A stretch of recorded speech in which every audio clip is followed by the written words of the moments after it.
Lasu, selamat sore. Susiang Sujeman, selamat sore. Saya perkenalkan diri, saya Laila Syafina, ya, pensiunan. Umur saya baru 60 tahun.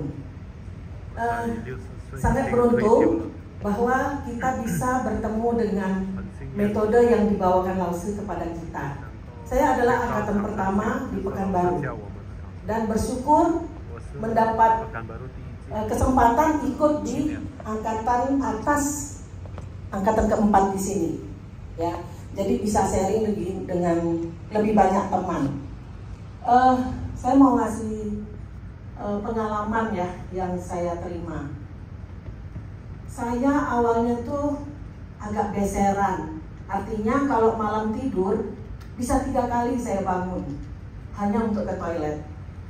Sedang saya ini punya warisan darah tinggi. Kalau sering bangun malam berkali-kali, tentunya tensi kita jadinya naik juga kan. Kadang saya kalau pagi bangun tidur tes 185/100, kadang 180/120, itu sebelumnya. Dari metode yang Laosu ajarkan, saya coba cakra 7 langsung ke 6-nya, kemudian kantong kemih. Jadi setiap kali mau tidur saya lakukan sampai saya tertidur, nggak tahu berapa menit ya, saya nggak menitin karena langsung tertidur. Besoknya saya coba lagi karena waktu itu mungkin saya pikir saya capek, saya tertidur, mungkin hanya bangun sekali. Ternyata sampai saya lupa nggak pernah bangun lagi malam ke toilet. Nah itu yang saya happy karena setelah itu saya tensi 165, ya. Saya padahal aktif donor darah, jadi setiap kali tes dokter bilang, ibu tensinya tinggi, nggak bisa donor. Saya bilang kalau tumbuh rendah saya nggak punya kesempatan untuk donor. Nah, jadi punya batas 160 saya pasti donor. Nah itu udah maksimal yang kita boleh donor darah. Cuma saya happy setelah donor darah, pasti saya happy gitu ya. Kemudian kedua kalinya baru seminggu 2 minggu yang lalu, saya kan suka bercocok tanam, ngangkat sana ngangkat sini. Tangan saya ini tiba-tiba pegelnya luar biasa seperti keseleo. Kenapa sakit begini ya, saya heran. Setelah saya pikir-pikir, ya kenapa saya nggak terapkan metode ini. Saya terapkan. Malam saya tidur, ingatnya cuma malam kan, mau tidur baru terasa sakit. Malam saya coba, loh besoknya udah nggak sakit lagi, sampai hari ini nggak sakit.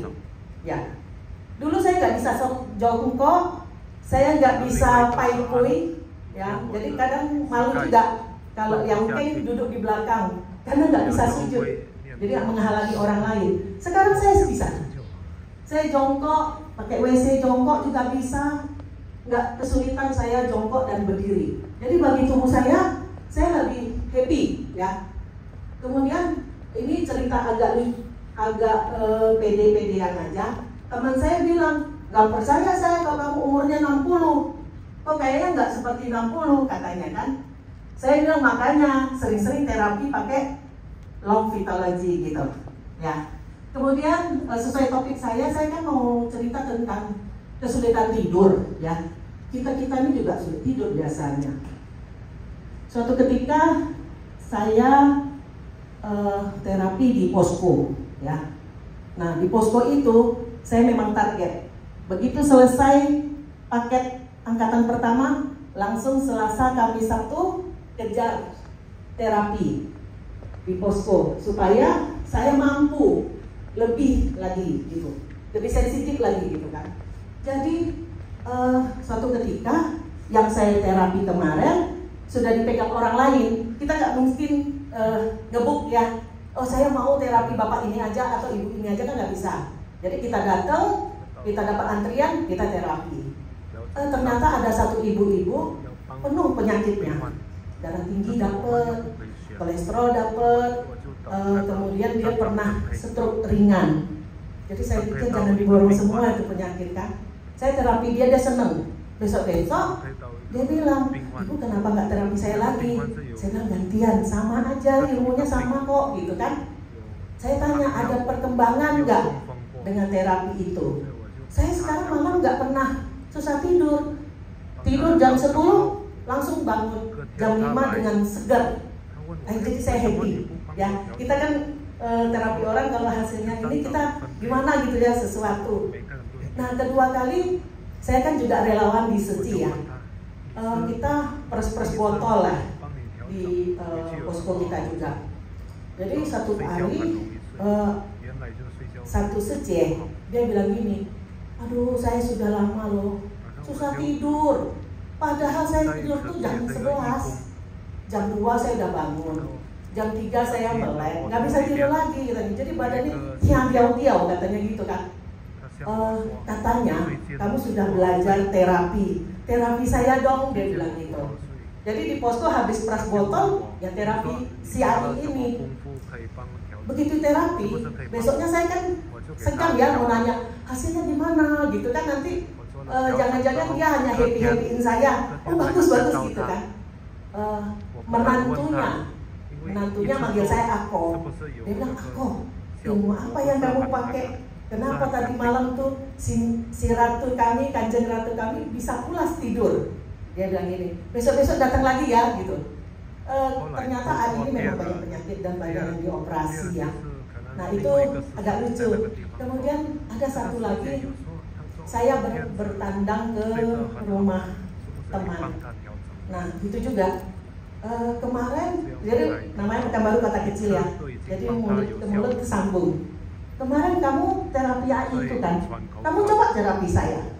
Karena saya bisa tidur tuh jam 2, kadang jam 3. Baru bangunnya tuh jam 8, jam 9, tapi badan tidak semangat.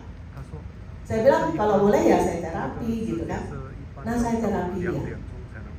Saya terapi dia 7, 6, belakang kepala ini. Setelah saya terapi, dia merasa nyaman waktu itu. Kemudian dia bilang besoknya ditelepon sama istrinya bahwa suaminya tuh tadi malam jam 11 sudah tidur, tetap jam 6 sudah bangun. Nah itu yang saya merasa suka dari praktek ini. Yang saya batasi kan yang tentang susah tidur ya.